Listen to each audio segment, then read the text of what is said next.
important. தேவனுடைய பார்வையில் ஒவ்வொரு நபரும் முக்கியமான நபர்தான். దేవుని యొక్క దృష్టిలో ప్రతి ఒక్కరు ప్రాముఖ్యమైన వాళ్ళే. Hallelujah. Hallelujah. No one can say I am not important. நான் ஒரு முக்கியமான நபர் அல்ல என்று யாருமே சொல்லிவிட முடியாது. నేను ప్రాముఖ్యమైన వ్యక్తిని కాదని ఎవరు చెప్పకూడదని. Now we are thinking how to be important or how God considered you as an important person. எப்படி தேவன் உன்னை ஒரு முக்கியமான நபராக தேவன் யோசிக்கிறார் என்பதை குறித்து சற்று சிந்திப்போம். దేవుడు ఏ విధంగా నిన్ను గూర్చి గొప్పగా ఎంచుకుంటున్నాడో దాని గురించి బైబిల్లో నుండి చదువుకుందాం. Who is this God? யார் அந்த தேவன்? ఎవరు ఈ దేవుడు? Is there a God? தேவன் என்று ஒருவர் உண்டா? దేవుడు ఉన్నాడా? The educated and the learned people said that there is no God. படிச்சவங்க கல்வி பெருத்தவர்கள் தேவன் என்று ஒருவர் இல்லை என்று சாதிப்பது உண்டு. బాగా చదువుకున్నారే శాస్త్రజ్ఞులైన వాళ్ళు దేవుడే లేడని నిరూపించాలని తంటాలు పడతా ఉన్నారు వాళ్ళు. On one Sunday morning in one particular European country, nearly 30,000 people were killed while they were worshipping the Lord in their churches due to an earthquake. குறிக்கப்பட்டதான ஐரோப்பா கண்டத்தில் இருக்கிறதான ஒரு நாட்டிலே ஒரு திருச்சபையிலே 30,000 பேர் தேவனை ஆராதித்துக் கொண்டிருந்ததான அந்த வேளையில் பூகம்பம், பூமி அதிர்ச்சி வந்து அவர்கள் அனைவருமே செத்து போய்விட்டார்கள். ఒక ఐరోపా ఖండంలోని ఒక దేశంలో ఆదివారం నాడు ఆరాధన జరుపుకునే సమయంలో భూకంపం వచ్చి సుమారుగా 30,000 మంది చనిపోయినారు. Ingersoll, one of the famous atheists, Ingersoll, one of the famous atheists. Where is this God? You talk about your God. How he permitted so many thousands were killed in an earthquake on a Sunday morning? இந்தர்சால் என்கிறதான ஒரு பிரசித்தி பெற்றதான நபர் சொன்னார், தேவனா அவர் எங்கே? ஞாயிற்றுக்கிழமை ஆராதனை நீங்களும் தேவனை ஆராதித்துக் கொண்டிருக்கிறீர்கள், இப்படிப்பட்ட ஒரு சம்பவம் உண்டாயிற்றே, தேவன் எங்கே என்று அறைகூவினான். ఇంద్రసాల్ అనే ఒక వ్యక్తి ఇదిగో ఇన్ని వేల మంది దేవుని ఆరాధన చేస్తా ఉంటే చనిపోయినారే, అలాగైతే మీ దేవుడు ఎక్కడా అని అడిగినాడు. How many times you also, when you face defeat, when you were frustrated, you began to question, is there a God? எத்தனை முறை நீயும் கூட அதறியப்பட்டு மனம் தோய்ந்து போகிற வேளையில் தேவனா அவர் எங்கே என்று நீயும் கூட கேட்டிருக்கிறாய். నీ యొక్క జీవితంలో కూడా అనేక సందర్భాల్లో నిస్సహాయ స్థితిలో విసర్జింపబడిన స్థితిలో ఉన్నప్పుడు దేవుడు ఉన్నాడా ఎక్కడా అని అడిగి ఉంటావు. How can you prove that there is a God? தேவன் என்று ஒருவர் உண்டு என்பதை நீ எப்படி நிரூபித்து காட்ட முடியும்? దేవుడు ఉన్నాడని நீ ఏ విధంగా నిరూపించగలవు? Two things. இரண்டு காரியங்கள். రెండు కార్యాలు. One, look at the world around you. ஒன்று, உன்னை சுற்றி இருக்கிற உலகத்தை நோக்கி பார். ఒకటి, నీ చుట్టూ ఉండే ప్రపంచాన్ని తేరి చూడుము. That's a great designer, a great architect behind the whole creation of the world. இந்த முழு உலகத்தின் சிருஷ்டிப்புக்கு பின்பாக எல்லாவற்றையும் திறம்பட செய்திருக்கிறதான பெரிய ஒரு நிபுணர் இருக்கிறார்.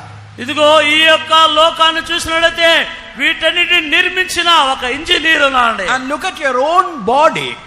உன்னுடைய சொந்த உடமையே சரீரத்தை நோக்கி பாரேன். నీ యొక్క శరీరాన్ని పరిశీగా చూడండి. There are about 90,000 kilometers of blood vessels are running in your small body. உன்னுடைய இந்த சிறிய உடம்புக்குள் 90,000 கிலோமீட்டர் தொலைவு செல்லக்கூடிய அளவுக்கு இரத்த குழாய்கள் உள்ளேதான் இருக்கின்றன. నీ యొక్క శరీరంలో 90,000 కిలోమీటర్ల వరకు సాగేటువంటి ఒక రక్త నాళాలు ఉన్నాయండి.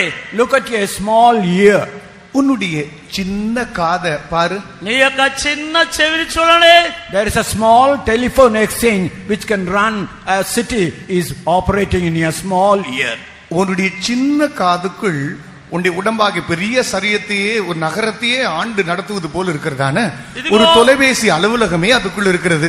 నీ యొక్క చెవిలోనే టెలిఫోన్ ఎక్స్చేంజ్ ఉంది. నీ యొక్క శరీరానంతా కూడా నడిపిస్తా ఉంది. So the world and your own body confirms that there is a great architect, a great designer behind it. ஒரு பெரிதான ஒரு நிபுணர் இதையெல்லாம் உருவாக்கினதான ஒருவர் இருக்கிறார் என்பதை உலகமும் உன்னுடைய சொந்த శరీరమే నిశ్చయமாக சொல்லக்கூடும். ఇదిగో ఈ యొక్క లోకాన్ని అంతా కలుగ చేసిన ఒక గొప్ప నిపుణుడు ఉన్నాడని నీ యొక్క చుట్టూ ఉన్న లోకము నీ యొక్క శరీరమే నీకు చెప్పుచున్నది. Of course your mind, your reason will always question, how can I understand this God? எப்போதும் உன் மனம் இப்படி சொல்லக்கூடும், இந்த தேவனா இவர் எப்படி நான் விளங்கிக் கொள்வது? అలాగైతే ఈ యొక్క శరీరాన్ని యొక్క లోకాన్ని కలిగేసే దేవుడు అంటే ఆయన నేను ఏ విధంగా తెలుసుకోగలను అనుకుంటావు. In Hebrews 11 chapter verse 6 we read. எபிரேயர் 11ஆம் அதிகாரம் 6ஆம் வசனத்தில் நாம் வாசிக்கும்போது హెబ్రీ పత్రిక 11వ అధ్యాయం 6వ వాక్యం ఈ విధంగా చదువుచున్నాం. Hebrews 11 verse 6. எபிரேயர் 11ஆம் அதிகாரம் 6ஆம் வசனம். హెబ్రీ 11:6వ వాక్యం. But without faith it is impossible to please him, for he that cometh to God must believe that he is, and that he is a rewarder of them that diligently seek him. விசுவாசம் இல்லாமல் தேவனுக்கு பிரியமாயிருப்பது கூடாத காரியம். ஏனென்றால் தேவனிடத்தில் சேருகிறவன் அவர் உண்டென்றும் அவர் தம்மை தேடுகிறவர்களுக்கு பலன் அளிக்கிறவர் என்றும் விசுவாசிக்க வேண்டும். విశ్వాసం లేకుండా దేవునికి ఇష్టం అసాధ్యము. దేవుని ఎదుగు వచ్చి వాడు ఆయన ఉన్నాడని తన వెతుకు వారికి ఫలము దయచేయాలని నమ్మవాలి కదా. You must first believe he is, that's all. முதலாவது நீ அவர் இருக்கிறார் என்பதை விசுவாசிக்க வேண்டும். మొట్టమొదటిగా దేవుడు ఉన్నాడని నమ్మాలి. Your reason may question, but you have to first believe that he is. நீ புத்தி கூர்மையின் அடிப்படையில் சொல்லி நீ நம்பலாம், ஆனால் காரியம் நீ விசுவாசி. అయితే నీ యొక్క తెలివితేటలతో చెప్తున్నావు దేవుడు ఎక్కడున్నాడని, అయితే నీవు నమ్మాలి. For example, ఉదాహరణగా చూసినట్టే during winter time we rub our hands. குளிர்காலங்கள்ல நம்முடைய கையை அப்படியே உரசி பார்ப்போம். ఈ చలికాలంలో రెండు చేతులు బాగా రుద్దినాం అనుకోండి, our hands become warm. நம்முடைய கரம் கை அப்படி சூடாகும். మన చేతుల్లో వేడి పుడుతా ఉంటది. At the same time you take a cup of coffee, you can do like this and you can cool it. அதே நேரத்துல ஒரு கப் காஃபி எடுத்துட்டா கையை வச்சு இப்படி ஆத்திட்டே இருப்பேன். అదే సమయంలో ఒక వేడిగా ఉన్న కాఫీ తీసుకొచ్చినామంటే చేతులు నిండా కారుకుంటా ఉంటాం. Why? You cannot explain it. ஏன் உனக்கே பதில் சொல்ல முடியாது. ఎందుకంటే నువ్వు ఆ విధంగా చేస్తున్నావు, నీకే ఆ శక్తి తెలీదు. Look at the black buffalo. ஒரு கருப்பான எருமை மாட்டை பாரு. ఒక నల్లని గేదెను చూడండి. It eats the green grass. இந்த கருமையான எருமை பசுமையான புல்லை சாப்பிடுகிறது. ఇదైతే పచ్చని గడ్డి తింటా ఉందండి గేదె. What's the color of the milk? அந்த பாலின் நிறம் தான் என்ன? అయితే పాల యొక్క రంగు ఏంటి? Anybody can tell? நீங்களே சொல்லுங்க. Why? வெண்மை. Black buffalo, green grass. Why milk is white?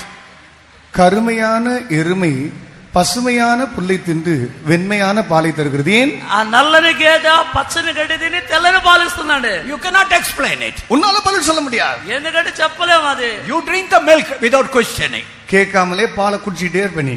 మనం ఏం అడగకుండానే పాలు.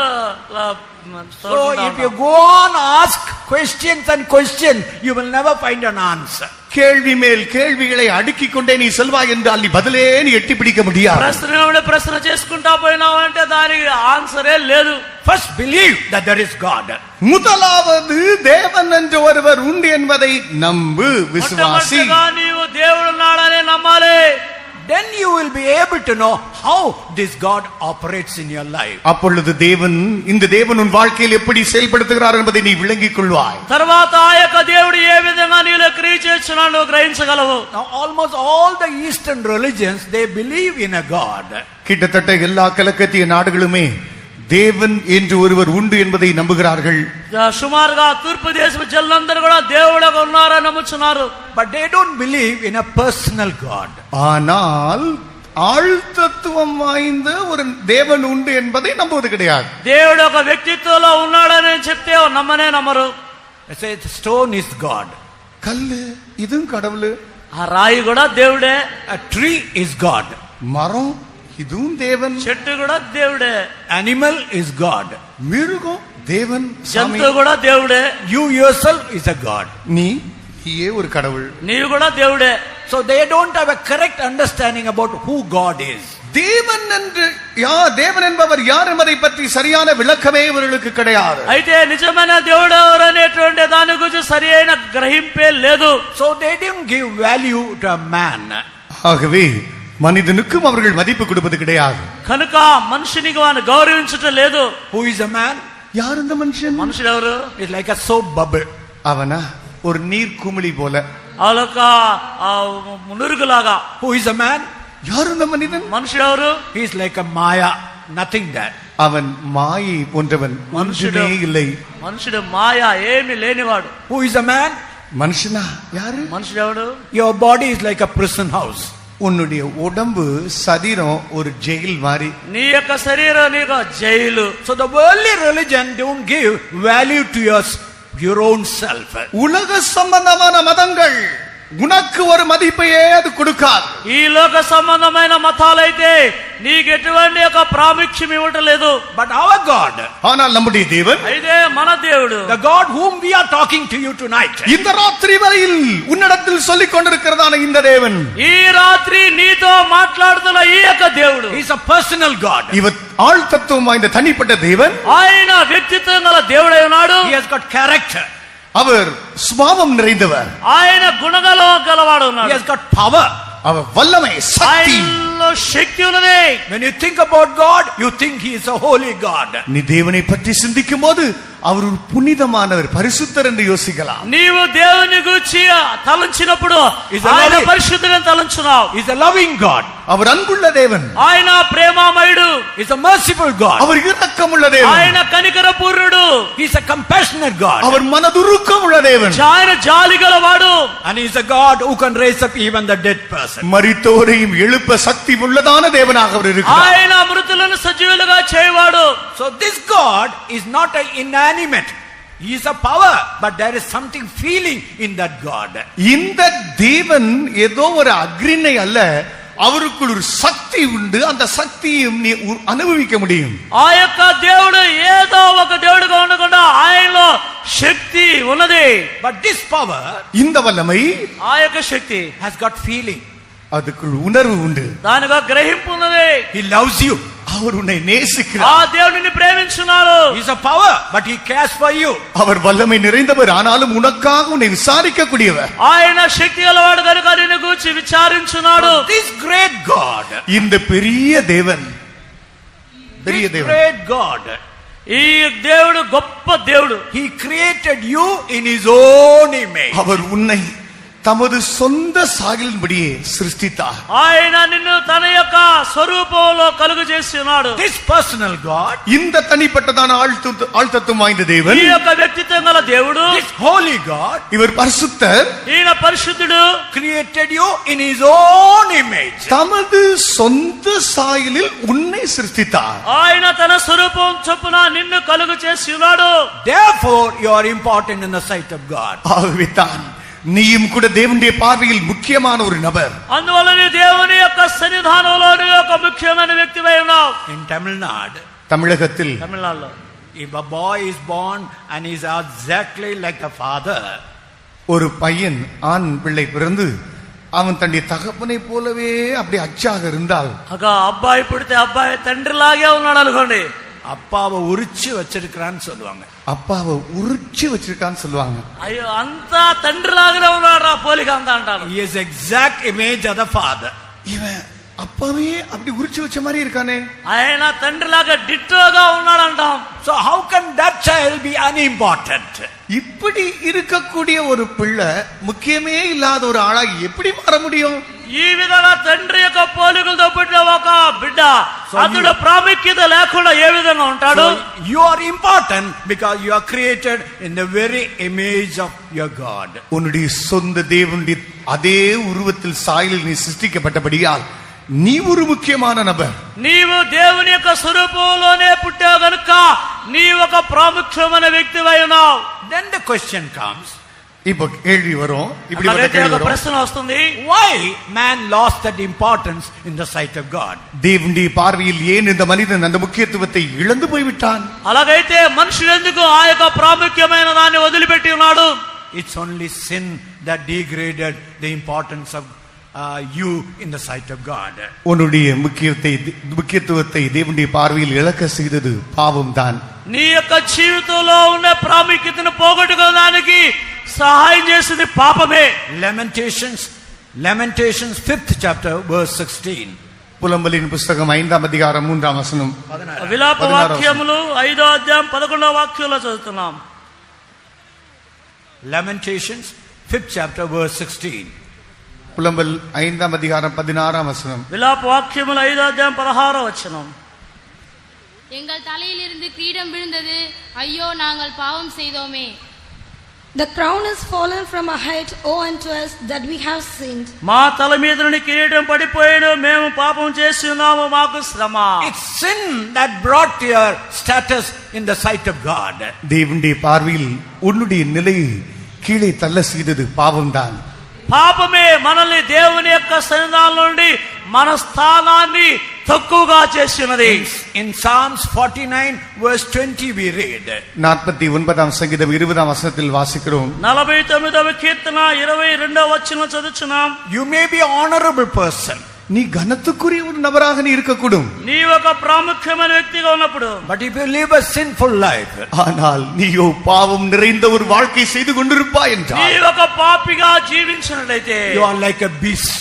நீ ஒரு மிருகம் போலதான். నీ ఒక జంతువుని పోలే ఉంటావు. So sin brought the value of man in the sight of God. தேவனுடைய பார்வையில் மனுஷனுடைய மதிப்பை குறைய செய்தது பாவம். దేవుని యొక్క దృష్టిలో మానవుని యొక్క విలువ తగ్గింపజేసినది పాపమే. What is this sin? இந்த பாவம் என்றால் என்ன? పాపం అనగా ఏమి? That very word sin means missing the mark. பாவம் என்கிற அந்த வார்த்தையின் அர்த்தமே இலக்கை தவற விடுதல். పాపం అనగా గురి తప్పుటియే. What is the mark? இந்த லக்கு என்ன? మన గురి ఏమి? In Matthew's Gospel 5th chapter verse 48 we read. மத்தேயு சுவிசேஷம் 5ஆம் அதிகாரம் 48ஆம் வசனத்தில் வாசிக்கிறோம். మత్తయి సువార్త 5వ అధ్యాయం 48వ వాక్యం ఈ విధంగా Be చదువుతున్నాం. therefore perfect as your heavenly Father is perfect. உன் பரமபிதா பூர்ண சர்க்குணராய் இருக்கிறது போல நீங்களும் பூர்ண சர்க்குணராய் இருக்க கடவீர்கள். మీ పరలోకపు తండ్రి పరిపూర్ణుడు కనుక మీరు కూడా పరిపూర్ణులుగా ఉండెదరు. So what is the standard God expects from you and me? உன்னிலும் என்னிலும் இருந்து தேவன் எதிர்பார்க்கிற வாழ்க்கையின் ஜீவி அளவுதான் என்ன?